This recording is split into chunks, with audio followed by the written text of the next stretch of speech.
Jim Ratcliffe ain't playing. He wants to make a statement signing. He wants to show that Manchester United is the place to be. He wants to show that by signing someone like Carlos Baleba, Man United are serious about the transfer window. We've already committed over 200 million odd on Mateus Cunha, on Brian Mbeumo, on Benjamin Sesko, and the signing of Baleba, the capturing of Baleba from Brighton would go a long way to showing that Sir Jim is on this thing. What we have to say now is this summer window, so far, Ineos has shown intent, and Sir Jim is intent on signing another big player in Carlos Baleba. We're going to talk about that this morning. Carlos Baleba, Sir Jim means business.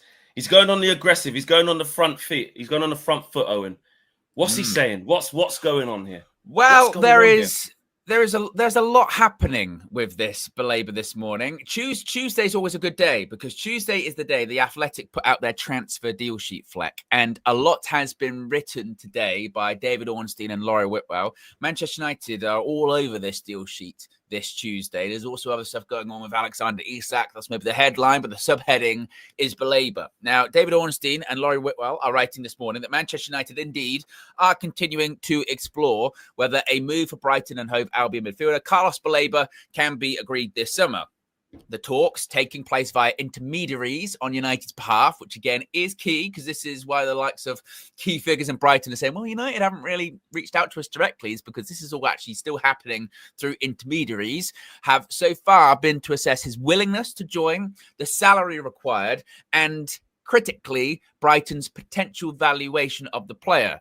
Now, Brighton still, their line is they do not intend to sell the 21-year-old in this market, preferring to keep him for at least another season. And they've not indicated a price so far either. Continues by saying, but United, they are determined to reshape Ruben Amorim's squad as much as possible in his first summer transfer window, and adding a top-level number 6 has been central to the club's plans. Baleba heads their list of targets. Of course, he's impressed so far in the Premier League. Competition, and this is really why United might want to do it this summer, next year in 2026 is set to be very fierce. So United are trying to get one step ahead, studying the parameters of a deal right now in case it is viable and Brighton's resolve can be put to the test. Equally, United will hope Brighton consider whether now might actually be the best time to cash in, given the insecurities of football, suggesting that what if Brighton have a bad season? You never know what could happen in the Premier League. You never know what could happen with the transfer market, the financial market, the global economy, etc., etc. It might be the best time in an uncertain world to do a certain deal now. Baleba, his contract, of course, runs until 2028 with an option to extend for a further year, is very keen, naturally, on the possibility of a switch to United. Personal terms, as we know, not an issue. A number of United players, critically, this comes from Laurie Whitwell, actually, specifically, have been in touch with Baleba. You could probably guess who in the Man United team, about a transfer to Old Trafford, explaining the current landscape, the ambitions, Agent Onana, Agent Mbeumo, Agent Yoro.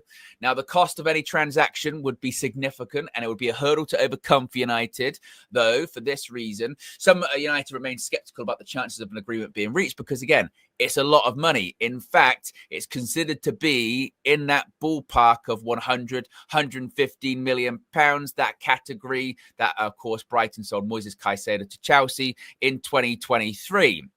United not expected to submit a bid for Baleba unless they believe there's a chance of success, with indirect conversations ongoing. Their signings so far have come in at that 60 to 70 million pound range. So if we see a bid, then Man United have got some kind of indication that they think this is really possible. United do need sales to balance the books after committing more than £200 million on Cunha and Mbeumo, Šeško. But Garnacho, Antony, Højlund are available. They could raise significant funds.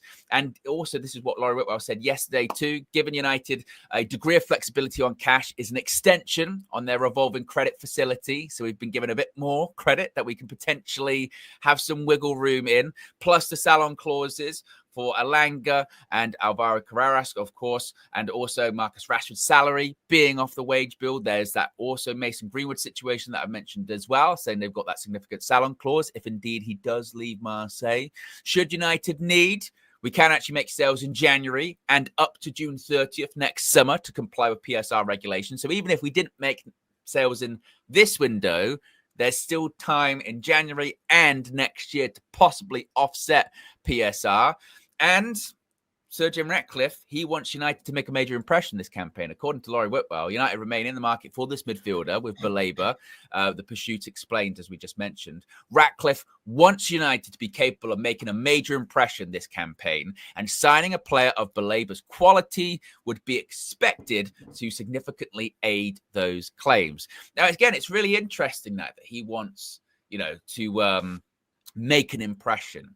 Because I think actually then about Ruben, and I wonder what, he's been sort of told is expected of him this season. We've got to make a statement. Yeah. We've mentioned this recently, haven't we? We've mentioned this, about, well, you signed Cunha, you signed Mbumo, and signed Benjamin Šeško. It's a brand new front three. And, you look at, if you can get Carlos Baleba in, and, we will talk about goalkeepers later on, but there has to be some expectation of, well, there's a lot of money spent. You've got to get return on investment there. You got to achieve things. You've got to do that. And it does line up with what you were talking about over the last few days as well, Flex, saying that there is, whether you want to talk about, are you getting brown envelopes paid off by Ineos or whatever, clearly there is a level of ambition here of like, no, we're gonna sign players and we want to achieve things this year. I don't give a shit if we finished 15th last year. I don't care what our expectations are. They're going for it. And it's just, now the question is how much and how big are they going for it, I suppose. It's all about intent at the moment. It's not about actual action yet in terms of a bid. It's a round of conversations to work out if we should bid. And it's all about intention. It's all about saying we would like to sign him. We want to prove that we're ambitious. And it's music. What's happening is it's music to our ears. So now the initial excitement has kind of gone down of like learning that, oh my God, we're actually in talks to try and get him. That's been like that now for about a week now, isn't it? So after that, I think the reality is it a little less than that, a little bit more. That's around that time, isn't it? It's really since the Šeško thing, kind of. Since the Šeško thing. Yeah. But now what's happened is the hype of like, oh, we're really actually trying to get him, versus the reality of the situation is starting to kick in now. And it also shows us on one hand that that's really good that Ineos are trying to get him. They're seeing what we're seeing. They're seeing the gaps in the team that we're seeing. They're actually thinking that the player to fill that gap is the player that we're thinking. How many, I might have lost count the amount of times Bradley has messaged me just in life about Carlos Baleba, even way before this was a thing.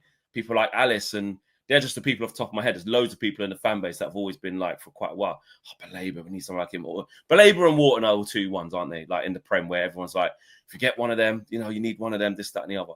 So the fact that it marries up by credible people that United really are trying to actually do this, it brings joy to us. Yeah, it brings, gone are the days of Ed Woodward and John Murtough and Richard Arnold just following deals for the wrong sorts of players. And this window so far has literally been players that we're like, yeah, all right, yeah, yes, please.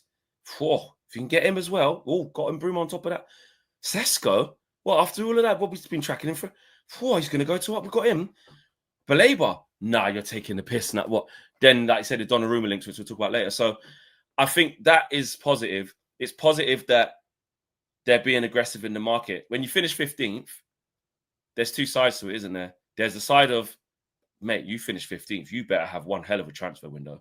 That was shit. Like, you've got to change this. Yeah. So actually, should we be surprised? This is what you're meant to do if you're a big club and you finish 15th, because you have to prove and show the whole world, and more importantly, the fans, that will never happen again.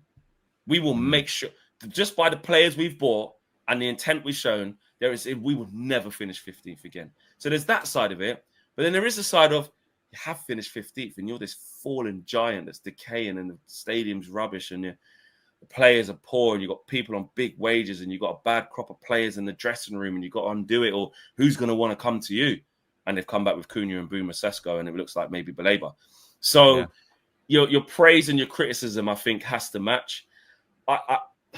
Now it's just becoming more real, and remembering Brighton, it's just really tough, man. I just don't know. I don't know if we're going to be able to raise that much. Garnacho going, we need to bleed Chelsea dry. We really do. But I don't know. They're just going to come in late, man. The personal terms are already done. Garnacho's essentially a Chelsea player. They've just agreed that with Garnacho and said, listen, just wait, man. We're all sorted. They will have to let you go. There's no way. Look, they need to go and get Baleba. They need money. They can't. Yeah. You're the most sellable asset. So Garnacho will definitely leave. But Chelsea are going to come in on like the fucking 20th of August or some shit and just be like, here's 35 plus 4. No, we're not doing that. All right, give you 41 plus 4. I need a bit more. Then it gets the near deadline day, and then you go, they've got to accept. So they're just going to play that game. Anthony, again, they need these sales. They need these sales so badly. Otherwise, we ain't going to be able to get near Baleba. And I get the bit that's saying, if we bid, we're only going to bid if we get an inkling that something could be done. It's still got to be really, really close to the valuation, because Brighton will just reject it. They don't give a shit. I don't think people remember what happened with Caicedo. Like, we've seen this. Yeah. Or, with Cucurella, obviously when he ended up going to Chelsea as well, he was chased by City for the majority of that summer, wasn't he? And in Manchester City, couldn't get close to the valuation of him, and he ended up going to Chelsea for how much was it in the end? 60 odd million, something ridiculous, 66. And we were like, at the time, I can't believe that. So Brighton get what they want when it comes to transfer fees. No doubt about that. So I don't know about this idea that they would be shrewd enough to be like, maybe we need to drop the value because we might not get it next summer. They're like, no, we'll get it next summer. We're fine. We're fine on that. So it's going to be really interesting to see if we do submit a bid over the next week or so, because like you said, if we do, that's clearly an indication that Man United have heard something or have been given some indication from someone at Brighton or Baleba's camp that, a deal is actually feasible to do in this window.